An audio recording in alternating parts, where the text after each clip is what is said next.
Oyun gördüyünüz kimi bizim tərəfimizdən gərgin keçdi. Çünki biz fiziki təlim məşq prosesindeydik və həmən prosesdə bizə bildirdilər ki, milli komandanın Avropa çempionatında növbəti seçmə mərhələdə oyunu var və bu səbəbdən növbəti tur irəli çəkilmişdi və onlarla planlaşdırılmamış oyuna çıxmışdıq. Oyun deyərdim ki, milli komandanın oyuncuları çox istəkli idilər və özlərini yaxşı tərəfdən göstərdilər. Lakin nəticədə təcrübə öz sözünü dedi və qələbə qazanan tərəf biz olduq.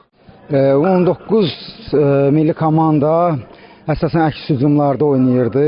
Nə vaxt ki biz hücumlardan səmərəli istifadə edə bilmədik, həmən ərəfədə onlar kontratakada, əks hücumda daha yaxşı təsir bağışladılar və hesabı da elə əks hücumlarda bərabərləşdirə bildilər.